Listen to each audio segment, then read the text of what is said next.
할렐루야. 오늘도 주님께서 우리를 초청해 주셨습니다.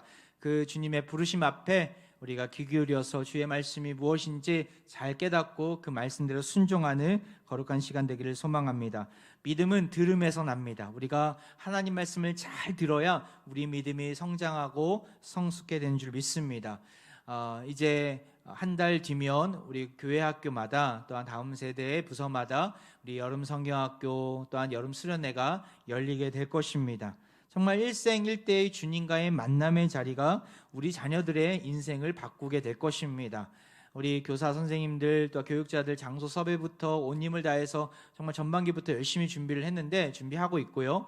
근데 우리 온 성도들의 성원이 없으면, 또한 기도의 동역이 없으면, 또 학부모님들의 협조가 없으면 쉽지 않습니다. 여러분들 정말 다음 세대들이 주님을 만나야 삽니다. 주님을 만나야 인생이 복된 인생으로 변화될 줄 믿습니다.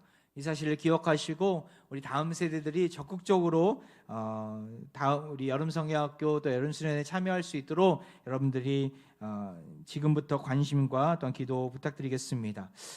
오늘 본문에 보면 다윗이 그러한 인생을 살았죠. 하나님 말씀에 귀를 기울이고 하나님의 뜻대로 순종하는 인생을 살았습니다. 그렇기 때문에 그가 점점 하나님 보시기에 강해지는, 또한 이웃들이 보기에도 세상이 보기에도 강성해지는 인생을 살았던 것입니다. 그 비결을 함께 다시 한번 살펴보고자 하는데요.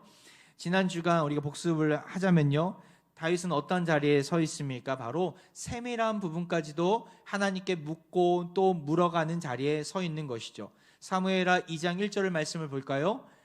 그 후에 다윗이 여호와께 여쭈어 아뢰되 내가 유다 한 성읍으로 올라가리이까?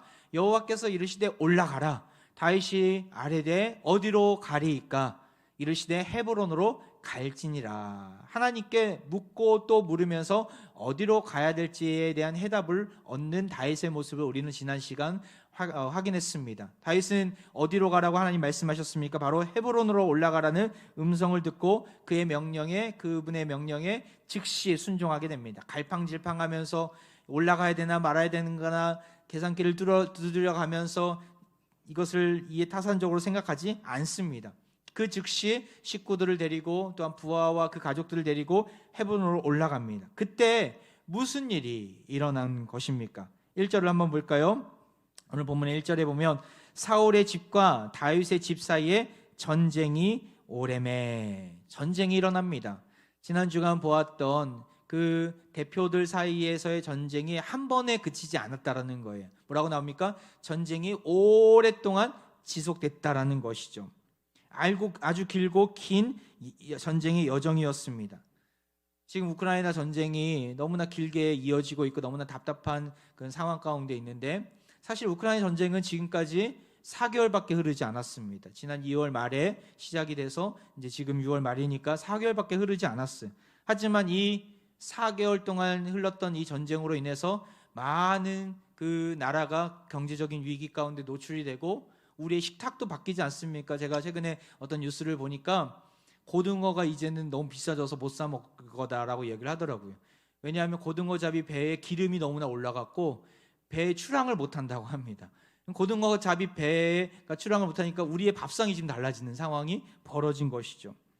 이렇게 4개월밖에 되지 않은 전쟁으로 인해서 전 세계가 신음을 앓고 있는데, 지금 다윗이 그 사울의 집과 전쟁을 벌이는 이 때가 얼마나 걸린지 아십니까? 약 2년 동안 그 전쟁이 지속되게 됩니다. 아주 오랜 기간 동안 다윗과 또한 모든 백성들이 피폐된 삶을 살아가는 연속이었죠. 하지만 다윗은 끝까지 주님을 바라보며 참아내고 있습니다. 사실 다윗에게 있어서 지금 헤브론에 올라가라는 이 명령은 하나님께서 주신 명령 아닙니까? 그 명령을 이어받아서 그 명령에 순종했는데 전쟁은 그치지 않고 계속해서 지나가고 있는 것이에요. 우리 인생도 마찬가지지 않습니까? 하나님의 말씀대로 살아가고 또한 주의 말씀대로 우리가 순종한다면 우리는 모든 어려움에서 벗어나야 할진데, 우리에게 있는 삶의 현실은 어떠합니까? 계속한 연속되는 고난의 연속 아닙니까? 더 큰 고난이 있을 수도 있어요. 세상 방식과 성경에서 말하는 방식이 다르기 때문에 충돌이 일어나기 때문에 우리는 늘 고난의 연속을 경험하고 있는 것이죠. 주중에 한 부부를 만났습니다. 우리 교회 다니시는 분은 아니세요. 제가 전에 한번 수요 집회 때 나누었던 분이신데 서울 쪽에 사시는 분들인데 그쪽에 이제 교회를 정해서 출석하시는 분들이셨어요. 그런데 최근에 약 2달 전에 큰 일을 겪게 됩니다. 바로 아내 되신 집사님께서 파주 쪽에 직장 일을 하다가 그만 쓰러진 거예요. 뇌출혈이 온 것이죠. 급하게 근처 큰 병원을 알아보다가 이 명지병원까지 오시게 된 것입니다. 초등학교 아이들을 데리고 사시는 젊은 부부세요. 근데 갑작스럽게 이런 일을 당하니까 얼마나 깜짝 놀랐겠습니까? 갑자기 중환자실에서 사경을 헤매는 일이 벌어진 것이죠. 남편은 일을 하다가 그 소식을 듣고 급하게 와서 보니까 아내가 이미 사경을 헤매고 있고 깨어나지 못하고 이러한 기가 막힌 상황 가운데 어려움 가운데 있음을 보면서 붙잡을 건 하나님밖에 없었나 봅니다. 명지병원 옆에 교회의 십자가를 보고 우리 교회로 오신 거예요. 주중에는 여기 본당이 텅 비어 있기 때문에 누구나 와서 기도할 수 있는 자리이기 때문에 그분이 오셔서 기도하셨던 거죠. 그러다가 나가실 때 주보를 발견하게 되고 그 주보 안에 작은 도서관에 대한 소식을 보시게 됩니다. 그리고 작은 도서관에 나도 조금만 물질로 좀 동참을 해야 되겠다는 마음을 가지셨는지 그 작은 도서관 관계된 우리 목사님께, 장목사님께 연락을 드린 거예요. 그러면서 저도 그 자초지정을 알게 되고 그분 한번 오셨으면 좋겠다 해서 남편이 오셔서 약 1달 전에 저랑 만났었습니다. 만나면서 참 여러 가지 어려움 가운데 있더라고요. 중환자실에 계시고 여전히 이게 기억이 돌아올지 안 돌아올지 또 수술의 여부가 잘 됐는지 안 됐는지 모르는 상황 가운데 너무나 낙심해 있고 너무나 힘겨운 나날들을 보내고 계신 그 남자 집사님을 보면서 기도할 수밖에 없더라고요. 같이 기도하자고. 그 기도 제목을 놓고 기도하고 또한 수시로 소식을 물어가며 함께 그 기도 제목을 나누었던 적이 있습니다. 그런데 지난 주간에 찾아온 거예요. 혼자가 아니라 그 아내도 같이 오신 것이죠. 모든 그 상황이 완전히 다 정상으로 돌아와서 이제는 건강한 모습으로 본인이 스스로 걷고 말을 하고 기억을 다 하면서 돌아오신 거예요. 얼마나 감사한지. 비록 몸은 환자복을 입고 계셨지만 모든 머리부터 발끝까지 모든 그 상황들이 정상으로 돌아와서 의사도 깜짝 놀란 기적이다. 그분이 감사하다고 저를 찾아오신 거예요. 이제 본인 바로 집으로는 못 가시고 집 근처에 있는 재활병원에서 1달 정도 더 재활 치료를 받다가 이제 집에 들어가신다고 그런 이야기를 하시더라고요. 그래서 마지막으로 제가 기도해드리고 열심히 신앙생활 하시라고 권면해드리고 돌려보내드렸습니다. 참 우리 가운데 우리가 늘 행복한 일들, 정말 형통한 일들만 있으면 얼마나 좋겠습니까? 때로는 우리가 생각하지 못한, 예상하지 못한 그러한 고난이 다가왔을 때 우리는 참 낙심하게 됩니다. 참 왜 나에게 이런 고난이 찾아왔을까? 나에게 무슨 내가 죄를 저지른 건 아닐까? 여러 가지 두려움 가운데 머물게 됩니다. 고난에는 여러 가지 의미가 있겠죠. 우리가 하나님을 만남으로 인해서 그 고난의 의미를 우리는 깨달을 수 있게 됩니다. 분명한 것은 하나님은 우리 고난에 눈을 감고 계시는 분이 아니라는 거예요. 하나님은 우리 고난에 귀를 기울이고 계시는 분이라는 거예요. 우리 인생 가운데 전쟁과 같은 어려움이 있습니까? 그 전쟁이 단번에 끝나지 않고 1달, 2달, 1년, 2년 오랜 기간 흘러가고 있습니까? 그 고난을 능히 이겨낼 수 있도록 길을 만드시는 여호와 하나님만을 바라보시길 바랍니다. 하나님께서는 반드시 그 고난 속에서 우리를 건져내어 주실 것입니다. 다윗이 그러했어요. 성경에 보면 수없이 많은 다윗과 같은 이런 인생길을 살아가는 자들이 많이 있습니다. 그 중에 야곱도 그러한 인생길을 살아갔죠. 그가 창세기 28장에 보면 베델에서 형의 그 눈을 피해서 도망쳐서 베델에 머물게 됩니다. 그때 하나님께 내가 다시금 돌아올 수 있도록 그가 간구하게 됩니다. 그 간구와 기도 가운데 하나님은 언제 응답하시는지 아십니까? 창세기 31장 13절을 보십시오. 나는 베델의 하나님이라 내가 거기서 기둥에 기름을 붓고 거기서 내게 서원하였으니 지금 일어나 이곳을 떠나서 내 출생지로 돌아가라 하셨느니라. 하나님이 드디어 돌아가라고 하셨습니다. 창세기 28장과 창세기 31장의 사이의 간격은 몇 년인지 아십니까? 20년이나 됩니다. 20년. 야곱은 그 20년 동안 무슨 일을 당했을까요? 여러 가지 고난의 길을 당했어요.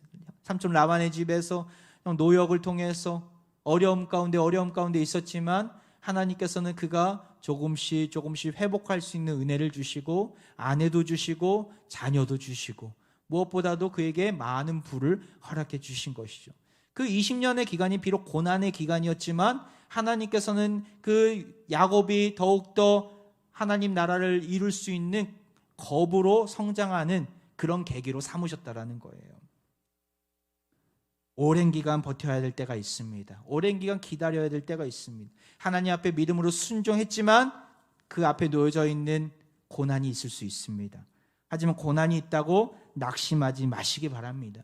다윗과 같은 믿음의 고백을 가졌으면 좋겠어요. 시편 40편 1절에 이런 고백을 합니다. 내가 여호와를 기다렸더니 귀를 기울이사 나의 부르짖음을 들으셨도다.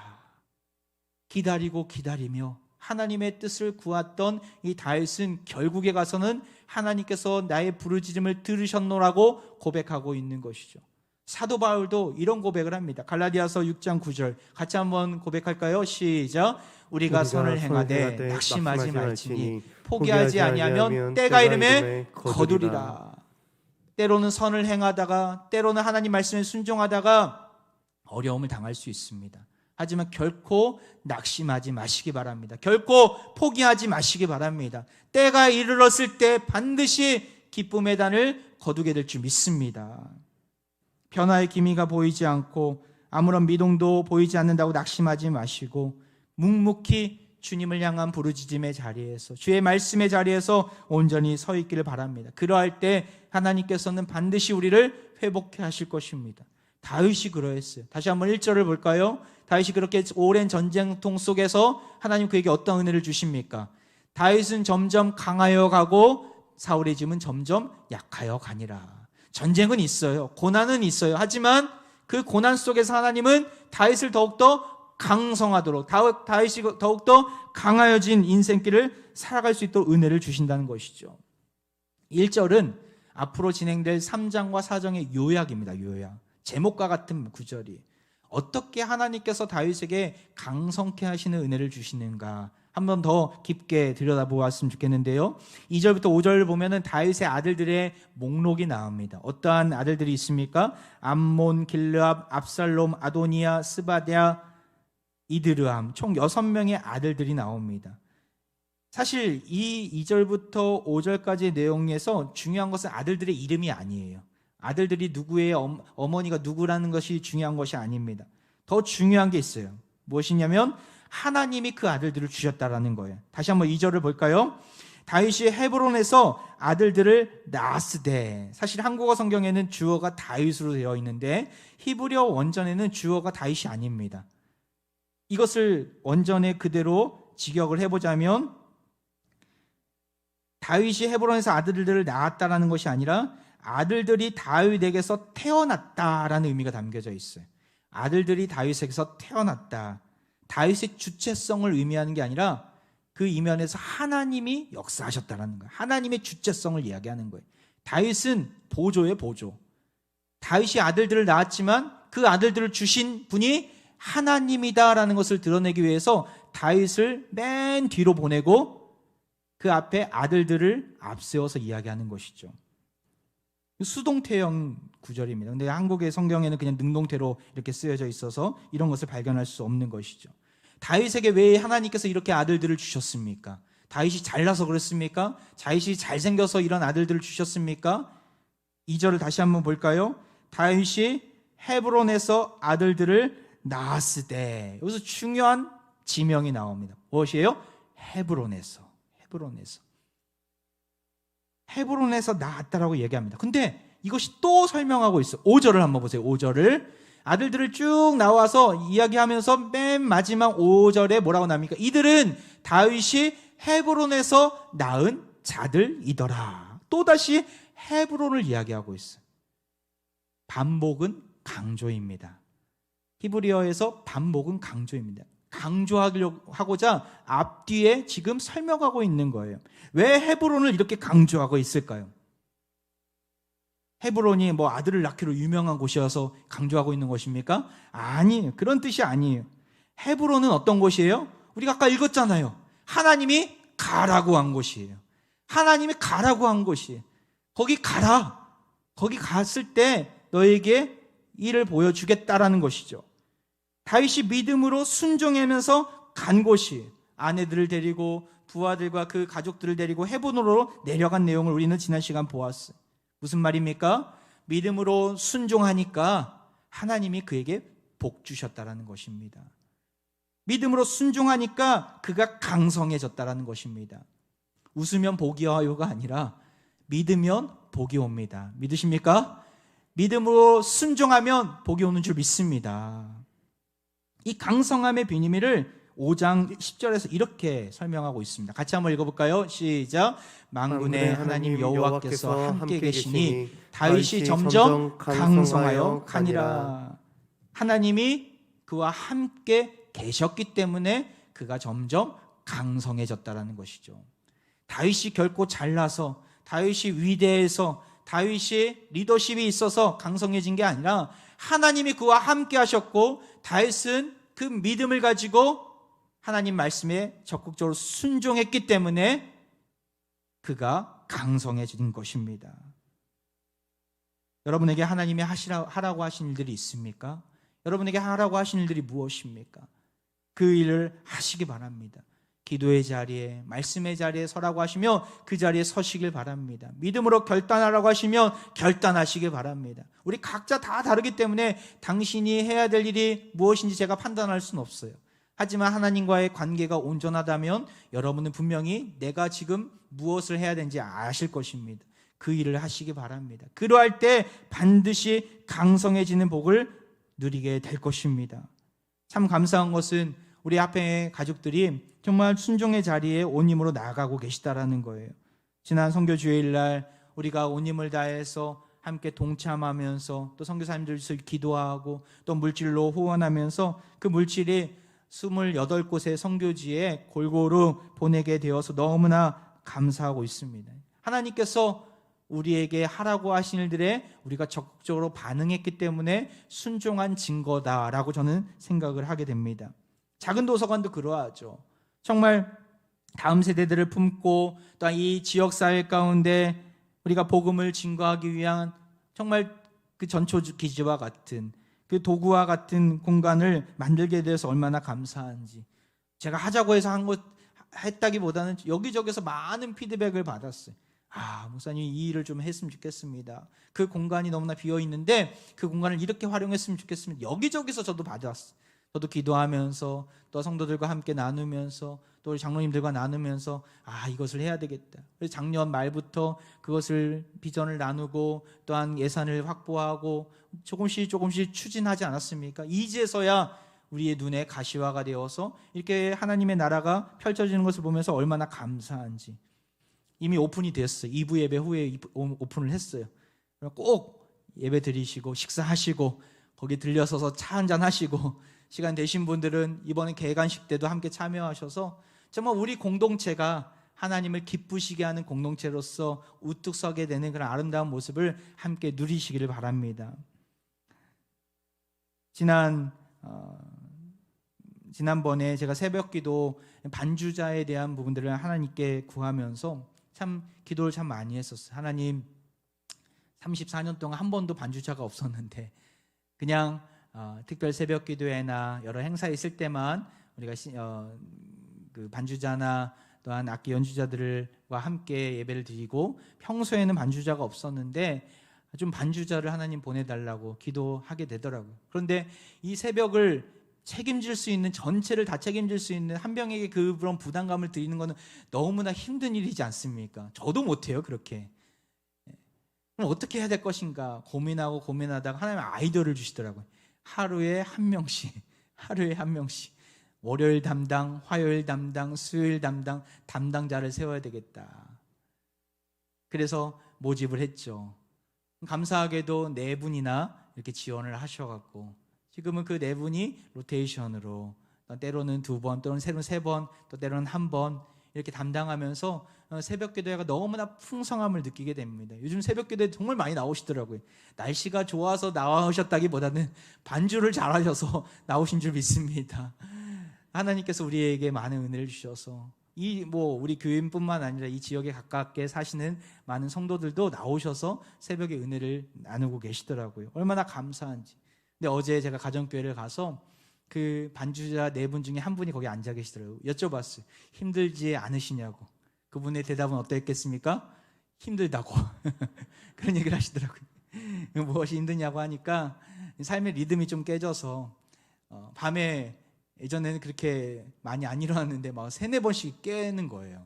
이게 또 긴장을 하고 아침에 일어나야 된다는 생각을 하게 되니까 깨시는 거죠. 저도 마찬가지예요. 설교 있는 날은 새벽에 몇 번 일어날 때가 있습니다. 그만큼 긴장이 되는 거잖아요. 그래서 그런 고단함이 있고 어려움이 있는데 열심으로 참여해 주셔서 너무나 감사하다고 또 그런 얘기를 하시더라고요. 그 자리가 있기 때문에 또 기도할 수 있고 또 그 자리가 있기 때문에 새벽 기도에 나올 수 있어서 감사하다고 그런 얘기를 하시더라고요. 그 이야기를 들으면서 얼마나 감사한지. 여러분, 우리가 해야 될 일들, 내가 섬겨야 될 일들이 있습니까? 하나님이 나에게 부르심의 자리가 있습니까? 나의 달란트를 마음껏 쏟아내야 될 자리가 있습니까? 교회 안에서뿐만 아니라 직장에서, 사업처에서, 또한 가정에서 내가 해야 될 일들이 있다면 마음껏 주님 앞에 믿음으로 순종하시길 바랍니다. 그것만이 우리가 살 길이고 복을 누리는 길인 줄 믿습니다. 다윗이 이렇게 믿음으로 반응하니까 하나님으로부터 복을 받았다라는 거예요. 그런데 사울의 집안은 어떠한가? 사울의 마지막 아들 이스보셋은 군대 장관 아브넬의 지지에 힘입어서 마하나임에서 왕이 되었어. 우리가 지난 시간 보았습니다. 하지만 그곳에서 온갖 모욕을 당하게 됩니다. 우리가 읽지는 않지만 3장 11절까지를 보면 아브넬이 사울의 첩과 관계를 맺게 됩니다. 그 군대 장관이 사울의 첩을 넘본 거예요. 아마도 내가 실세라는 것을 과시하기 위한 행동이었겠죠. 그때 이스보셋이 이것을 따지게 됩니다. 하지만 그는 허수아비 왕에 불과했어요. 아브넬이 온갖 모욕을 주면서 찍소리도 못하게 됩니다. 11절을 한번 볼까요? 이스보셋이 아브넬을 두려워하여 감히 한마디도 대답하지 못하니라. 이스보셋은 왕이에요. 왕이 신하 앞에 한마디도 하지 못하는 이런 어처구니 없는 상황이 벌어진 것이죠. 하나님은 제멋대로 이스보셋을 왕의 자리에 앉히고 권세를 자기 마음대로 휘둘렀던 이 아브넬을 하나님은 심판하십니다. 한번 볼까요? 27절을 보세요. 다윗의 군대 장관이었던 요압이 그에게 어떻게 행하는지가 나와 있습니다. 요압이 더불어 조용히 말하는 듯이 그를 데리고 성문 안으로 들어가 거기서 배를 찔러 죽이니 이는 자기의 동생 아사엘의 피로 말미암음이더라. 아브넬을 향해서 칼을 찌르게 됩니다. 요압 자신에게 있어서는 이건 개인적인 원한이 있었어요. 왜냐하면 자기의 동생 아사엘이 아브넬로부터 죽임당한 이야기, 이야기 제가 말씀드리진 않았지만 그런 사건들이 있었어요. 그것을 복수하려고 아브넬을 죽인 것이죠. 이 모든 것도 하나님의 일하심이었습니다. 그가 죽도록 내버려 두신 거예요. 그렇다면 이스보셋은 어떻게 됐을까? 이스보셋도 사람을 의지했던 자 아닙니까? 그도 역시 심판당하게 됩니다. 4장 1절을 보십시오. 사울의 아들 이스보셋은 아브넬이 헤브론에서 죽었다함을 듣고 손에 맥이 풀렸고 온 이스라엘이 놀라니라. 마하나임 정부 출범 2년 만에 이스보셋이 의지했던 아브넬이 죽었던 것입니다. 그래서 결국에는 낙심하게 됐다, 절망하게 됐다는 것입니다. 결국에는 4장 7절을 보면 그의 신복들 레갑과 바하나가 일어나서 이스보셋이 침실에서 침상 위에 누워있는지라 그를 쳐 죽이고 목을 베어 그의 머리를 가지고 이스보셋도 그의 신하들로부터 암살당하게 됩니다. 이스보셋, 아브넬 둘 다 하나님을 섬기지 않았던 자들이었어요. 이스라엘의 왕이라고 하면서 이스라엘을 지키는 군대 장관이라고 하면서 하나님을 의지하지 않았던 자들이고 사람을 의지하고 권력을 의지했던 자들이었기 때문에 결국에는 하나님이 그들을 그냥 내버려 두신 거예요. 죽게 내버려 두신 거예요. 이걸 신학적인 용어로 하나님의 유기라고 합니다. 유기. 하나님이 내버려 두신 거예요. 악한 자들을 하나님이 그렇게 심판하십니다. 하나님의 보호하심 가운데 없다면 우리는 죽게 됩니다. 인간은 죽게 돼요. 악인을 그렇게 죽도록 내버려 두신 것이죠. 하나님의 일하시는 방법이 참으로 이토록 놀랍습니다. 다윗은 피를 손에 묻히지 않고 아브넬과 이스보셋을 떠나보내게 됩니다. 결국에는 통일왕국 2대 왕으로 등극하게 됩니다. 여러분 어떤 인생길을 사시기를 원하십니까? 다윗처럼 점점 강성해지는 인생길을 사시기를 원하십니까? 아니면 이스보셋과 아브넬처럼 점점 약해지는 인생길을 사시기를 원하십니까? 우리는 어떠한 자리에 서야 합니까? 하나님을 신뢰하고 하나님 말씀 가운데 귀를 기울이고, 비록 내 인생이 전쟁과 같은 어려움의 연속이지만 꿋꿋이 믿음을 지키며 나아갈 때 하나님은 반드시 우리를 강성케 하실 줄 믿습니다. 우리에게 반드시 복 주실 줄 믿습니다. 말씀을 마무리합니다.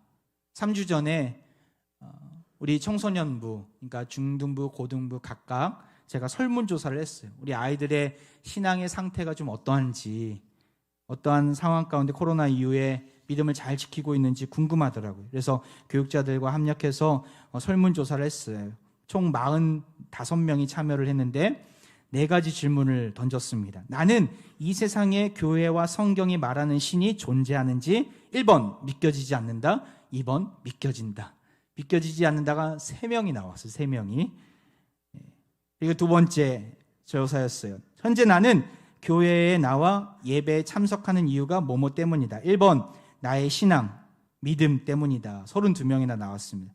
하지만 부모님의 강제 때문이다가 3명 나왔어요. 앞에 얘기했던 3명이 그 3명 같아요. 보니까.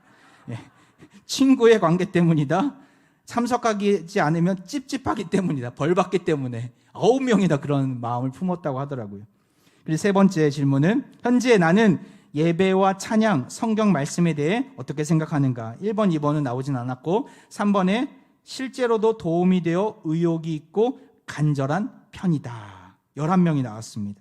네 번째로 관심은 있으나 아직 거리감이 느껴진다. 21명이 나왔어요. 여기는 안 나왔는데 5번째로 매우 관심이 많고 앞으로 더 잘 알고 싶다가 13명이나 나왔어요. 근데 아직까지 거리감이 있다라는 친구들이 21명이나 되더라고요. 한 반 정도 되더라고요.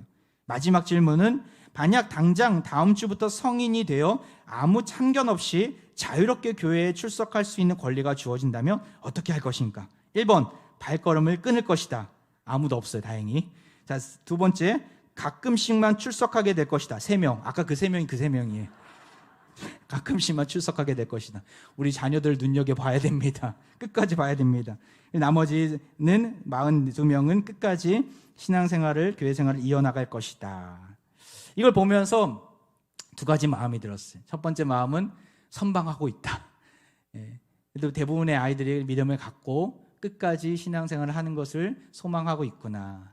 근데 또 한편으로는 이 3명 또 21명이 거리감이 느껴진다는 것을 보면서 끝까지 이들을 붙잡아야 되겠구나. 말씀으로 가르치지 않으면 어느 순간 뒤돌아설지 모르는 친구들이구나 라는 생각을 하게 되었어요. 그런 마음을 품으면서 이번 여름 수련회, 이번 여름 성경학교 정말 중요하겠구나.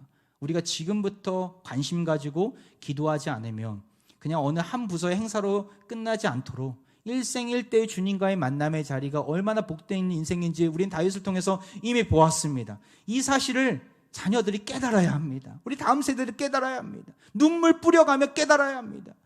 우리가 한 명 한 명, 우리 자녀들이 온전히 신앙을 지킬 수 있도록 우린 관심 가져야 합니다. 단 한 명이라도 낙오자가 없도록. 천하보다 귀한 한 영혼 아닙니까? 여러분들은 우리 자녀들이 제대로 예배를 드리고 있는지, 하나님을 만나고 있는지 얼마나 관심을 가지고 계십니까? 나는 자녀가 없다고요? 아닙니다. 우리의 자녀들이, 우리 합병의 다음 세대들이, 이들이 살아야 우리 교회의 미래가 있고 이들이 살아야 한국교회의 소망이 있는 줄 믿습니다. 다윗과 같은 인생이 나만이 아니라 우리 자녀들에게도 전수되어져야 합니다. 지금부터 기도하시고 온 마음 다해 눈물 뿌려가며 기도의 자리에서 여름 성경학교와 여름 수련회 가운데 우리 합병의 다음 세대들이 일어나고 살아날 수 있도록. 사실 아까 말씀드렸던 45명 지금 예배 나오는 자들이에요. 믿음이 있어요. 그런데 그 이외에 아직까지 방황하고 딴 길로 가고 있는 자녀들이 많이 있음을 보게 됩니다. 한 명 한 명 전화하면서 권면할 것입니다. 여러분도 함께 동참하시길 바랍니다. 그리하여서 정말 다윗에게 주셨던 점점 강성해지는 은혜가 우리 다합병의 다음 세대들에게도 임할 수 있도록 여러분들이 많은 관심과 기도해 주시기를 바랍니다. 다윗은 하나님의 명령대로 헤브론에 올라갔습니다. 비록 전쟁과 같은 상황이 펼쳐졌지만 낙심하지 아니하고 끝까지 주님만을 신뢰했습니다. 결국엔 주님을 바라봤던, 명령대로 순종했던 그 다윗은 하나님께서 점점 강성해지는 은혜를 주셨고 적들을 심판해 주셨습니다. 우리에게 동일한 은혜가 있기를 원합니다. 끝까지 하나님만을 신뢰하시고 믿음의 발걸음을 내딛는 화평의 가족들 되기를 바랍니다. 전쟁과 같은 상황이 있다고 포기하지 마시고 낙심하지 마시고 하나님밖에 없습니다. 믿음으로 고백하며 나아갈 때 하나님은 반드시 우리 인생 가운데 점점 강성해지는 은혜를 부어주실 것입니다. 이러한 은혜가 사랑하는 화평가족 모두에게 있기를 주의 이름으로 축원드립니다. 이 시간 우리 함께 찬양하며 나아가는데요, 주 선한 능력으로 우리를 안아주십니다. 괴로움 날 에워싸고 고난의 길을 걷는다 해도 주님께서는 반드시 승리의 날을 우리에게 허락해 주실 것입니다. 믿음으로 고백하며 찬양하겠습니다. 주 선한 능력으로 안으시네, 주 선한 능력으로 안으시네, 그 크신 팔로 날 붙드시네, 절망 속에도 흔들리지 않고 사랑하는 주 얼굴 구하리. 2절입니다. 이전의 날, 이전의 괴로움 날 애워싸고 고난의 길을 걷는다 해도 주님께 모든 맡긴 우리 영혼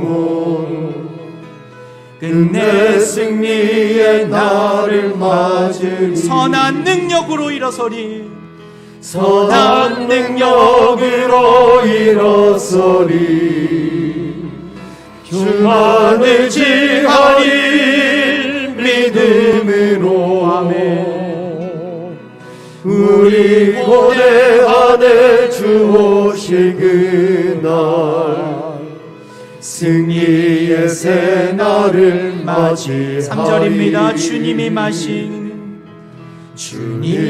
마신 고난의 승자를 우리도 감사하며 받으리. 주님의 남은 고난 채워가며 예수와 복음 위에 살리라. 우리 손 들고 찬양합니다. 일어서리, 주만 의지하리 믿음으로. 우리 고대 안에 주 오실 그날 승리의 새 날. 마지막으로 선한 능력으로 일어서리, 선한 능력으로 일어서리, 주만 의지하리 믿음으로.